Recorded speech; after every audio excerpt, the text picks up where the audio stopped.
Guys, samahan niyo ako kay Ma'am pangalanan nating Sunshine from China. So, andyan siya ngayon sa People's Park no, sa Davao. At least makita niyo kung anong little bit kung anong itsura na sa labas sa People's Park. Ayan, ganyan ka very, hindi naman overwhelmed, no? Pero maganda makikitungo halos lahat ng mga trabahante, lalo ng mga official, mga government employee ng Davao City. Yan sila kami. Total sinabi niyo na province of China, Davao. Tingnan niyo yung Davao. Marami daw na ano tawag nito na legalize, no? Na-legalize na mga Chinese na Davao City. Hindi sa Davao City, yung Phuket Davao, nadadama yung Davao City. As you can see, sinabi nga dyan, ayan, no, may Naning.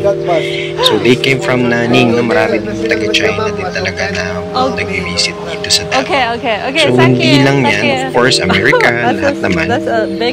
Ganun pa rin, pinag-iingat po sila, no? Alam naman natin, binanita dun sa China, sa Amerika, pinag-iingat sila na pupunta dito kasi nga magulong na ngayon.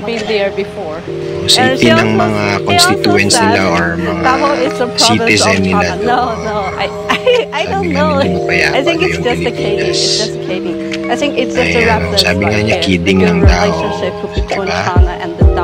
Maganda talaga relasyon. Hindi dahil sa province of China, kundi maganda talaga makikitungo yung taga Davao, lalo na yung presidente dati. Maganda makitungo sa China, sa ibang country, and hindi masyadong nagpapahawak sa leeg sa Amerika, hindi kagaya ng presidente ngayon. O, ayan nga yung People's Park, guys. Ganda, di ba? Napaka-dandaan yung inayos na yan, guys.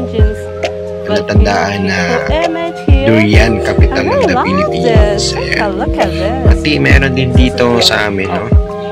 Museum na Durian din yung design. So, natutuwa siya na nagbakasyon siya and pinuntahan talaga niya yung Davao. Kasi nga, hindi lingid sa alam ng iba na ang Davao is matunog na, hindi lamang sa buong Pilipinas, no? Pati sa buong mundo. Kasi naikikwento ng iba, nakikita na nila anong meron sa Davao. So, dati takot sila kasi, speaking of Mindanao, ganyan, kidnapping, mga ganyan. Since na nakilala na nila sa ibang province sa Mindanao, nakilala na nila na iba yung Davao and mapayapa yung Davao. Ayan, speaking of that, nag-uusapan na yung safety, no? Lalo na sa solo traveler daw. Diba, highly recommend ang Davao City. Even the American guys, although maraming nagsasabi na ganun. Even sino yung famous na American na bakasyon din dito sa Pilipinas. Nag-visit diba? Highly recommend yan yung Davao.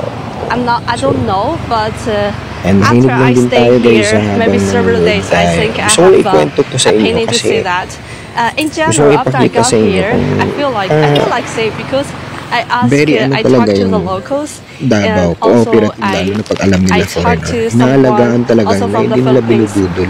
Sa taxi, mapapansin nyo marami din nagsasabi. Pag alam nila hindi taga Davao, kahit piso yan, ibabalik.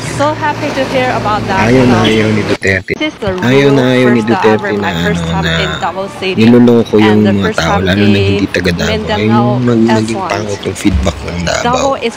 Dahil lalo na sa mga foreigners, dahil gusto niya maganda yung masasabi ng tao sa Davao City.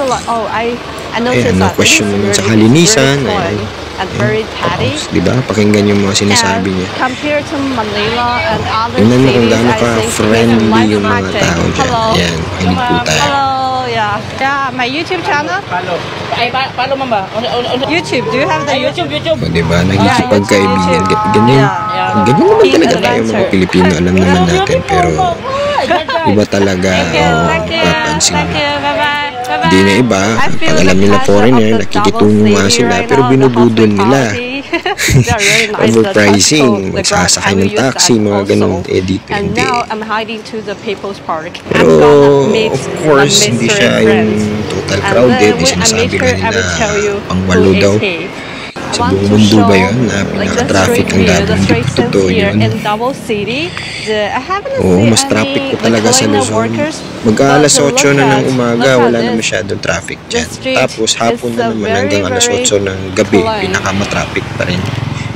Yun. May traffic mga alas 8 ng gabi konti, gano'n. Pero yung literal na makikita mo sa sa Luzon area, Diyos ko sa mga Taft Avenue, ganyan, Diyos ko, grabe talaga. Wala pong ganyan kasi hindi naman totally crowded talaga yung population, and some part of malawak na din yung daan. As you can see, yung mga highways, ayan, hindi masyadong digkit-digkit talaga yung mga sasakyan dyan. Alas 6 na gabi po yan, kuha yan sa isang hotel na inistihan namin nung umuwi yung kapatid ko. Relax din pag may time, ayan, para maiba naman yung scenery. Ito naman yung itsura ng hotel na tinirhan namin sa likod pag umaga. Ayan, as you can see guys, marami pa ring puno kahit nasa heart of the city na. Maraming may mga agila pa dyan makikita dyan na lumilipad sa city. Ganun ka ano pa yung nature ng Davao, maganda pa. I'm sharing this not to brag you, gusto ko lang ikwento, gusto ko lang ipakilala sa inyo kung sino at ano si Davao City. So go pro Philippines po tayo. Ayan, maraming salamat po sa time na in-spend ninyo sa video kong ito. God bless Pilipinas.